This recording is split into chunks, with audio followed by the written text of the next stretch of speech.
From global headlines to entertainment buzz, I'm Kashish Thawan bringing you the latest from around the world. The global energy map is being redrawn, not by markets, not by OPEC, but by force, fear, and fading ice. From Venezuela to the Arctic to the Greenland, oil is once again deciding borders, alliances, and conflict. And to understand why this matters, you have to understand what just broke.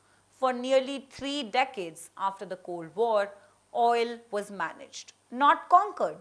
OPEC calibrated supply, traders had set prices, and diplomacy kept the system functioning.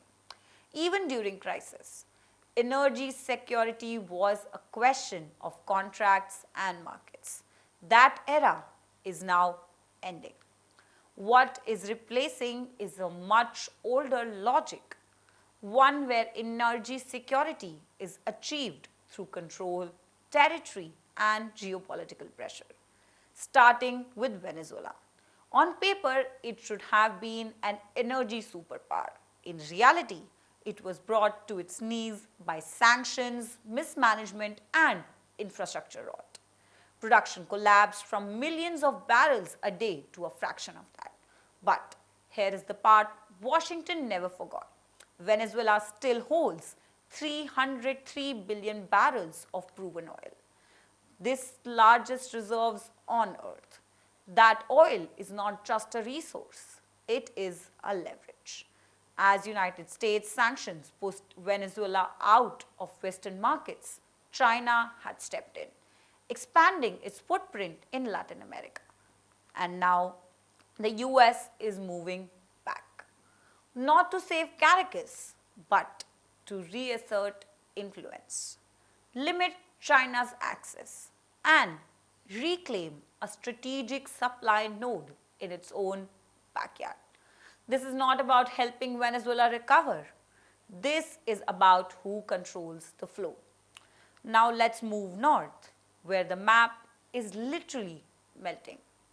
The Arctic, once too frozen to touch, is no longer off limits. Retreating ice has turned it into the last great hydrocarbon frontier, holding an estimated 240 billion barrels of oil and gas. Russia is already ahead, controlling over 90% of Arctic fossil fuel production through projects like Vostok Oil. The United States and Norway are already racing to catch up. Even though Arctic barrels can cost nearly $75 each to extract, this is not about profit. This is going to be about presence. The Arctic is split among 8 nations, with overlapping claims and unclear boundaries. For Washington, drilling here is about countering Russia and ensuring that future energy shocks do not translate into strategic weakness. For the planet, it is a climate gamble, extracting the very fuels that are melting the ice in the first place. And that brings us to Greenland, the quiet center of this shift. Long seen as a remote ice sheet, Greenland is now a strategic prize, not just for its offshore oil potential, but for what it commands above the ice. Emerging shipping lanes, rare earth minerals, and control over future trade routes.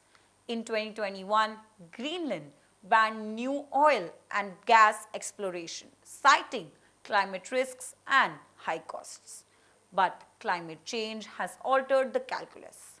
Since the 1980s, nearly 90% of the old Arctic ice has disappeared, opening seasonal corridors that could redraw global commerce. Greenland is no longer just about oil. It is about preempting the future, securing clean energy minerals, controlling new routes, and locking in geopolitical advantage. This is why the once ridiculed idea of buying Greenland was never really a joke.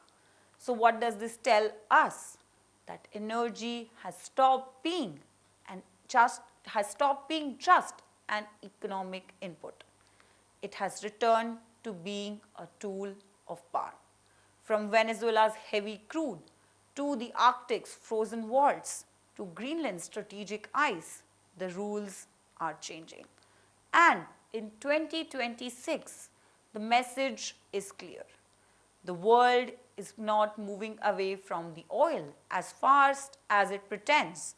Actually, it is moving towards a future where those who control energy control the map, the alliances, and the balance of power.